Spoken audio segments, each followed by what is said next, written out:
Hi there. I'm in a little town called Kudowa-Zdroj.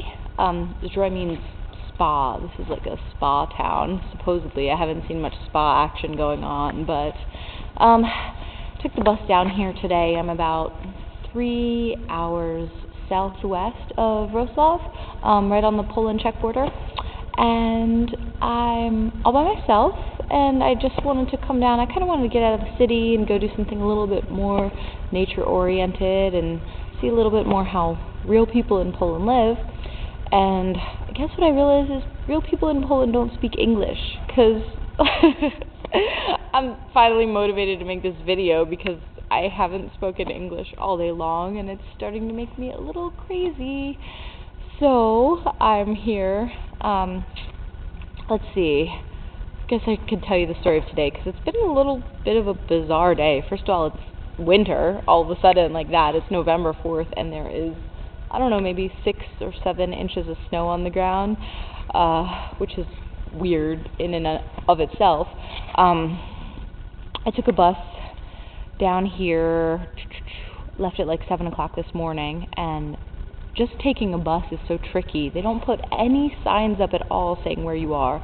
Buying the ticket is confusing. I didn't know if I was on the right bus. I finally figured out I was. Then I wasn't sure if I was supposed to have to change. And then every single time I get to a bus station, I don't know where I am. They don't announce it. There's no sign, nothing. So I just keep asking people in my rudimentary Polish, which is probably grammatically a horror. I say something like, Kto to jest, which is like, where are we? In my mind, I'm saying, where are we? I'm probably saying something like, where are I? Or something. And people will tell me, and then I don't understand them, and I say, what? Say that again. And then they tell me again, and finally I got it, and I finally figured out when we were in Kudowa. I didn't need to change buses, so that was fine. And get off the bus, and I had called over to the tourist bureau yesterday just to make sure that I would be able to find a place to stay. And they said, yes, they spoke English. They said, come in tomorrow. Well, I got there, closed. Lights out, doors locked, nobody was home. So I'm standing right outside the tourist bureau looking at a map, trying to figure out what I'm going to do with myself, and this older lady, she's probably about, I don't know, 75 or something, comes up, doesn't speak a lick of English, but somehow communicates to me that she has a room and she will rent it to me for 25 zloty, which seems fine to me. I just wanted a place to stay. It was only 11 in the morning, but I just wanted to make sure I had a place to sleep tonight. So I followed her back to her house. She was very nice, very sweet. She made me a cup of coffee.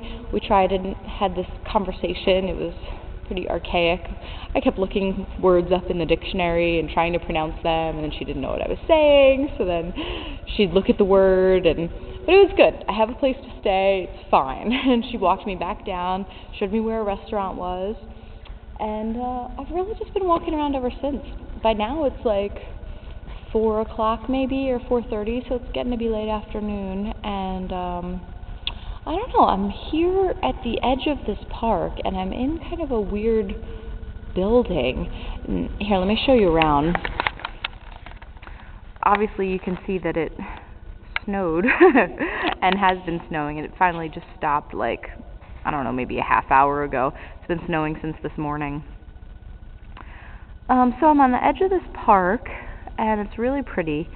This place that I'm in is kind of like, you know what it reminds me of? It reminds me of The Sound of Music, when the girl sneaks out of her house, the older daughter, and she's like, I am 16, going on 17. You know where they are in that scene? That's kind of where I am, except for it's Poland and Czech Republic. I think in Sound of Music they were in Austria, weren't they? So anyway, I'm in this quaint little place, quaint little town, and I guess maybe now I'll go get myself some soup. It has been an interesting experience. I just got back from this place called the Chapel of Skulls, which was where a mortician had actually collected over 30,000 skulls of people from the, God, what war was it? I think it was the Silesian Wars and the 7 Year Wars back in the 1700s, and it was the Chapel of Skulls was finished in 1776. I'm able to remember that date because it's so American, right? And I went to see it, and it's just this huge room full of skulls and bones. Very odd. I felt humbled. I felt the need for a beer after that, actually. So I just had a beer, and now I'm going to go get myself some soup, maybe some borscht. That would probably be good. And see if I can find my way back to this lady's house. And then, yeah, I think tomorrow I'm going to walk over the Czech border. So my first time in the Czech Republic, which is pretty cool. And on the way, maybe I'll pelt somebody with a snowball or something. Anyway, well, thanks for listening. It was nice to speak English, even if it was just for a couple of minutes, because the Polish is really starting to make me crazy and giving me a headache a little bit, and I don't know what I'm talking about, and I probably sound very, well, I just sound like I don't know what I'm talking about, but it's okay. Everybody's nice, and I'm having a good time, especially after the beer. Okay, see you later.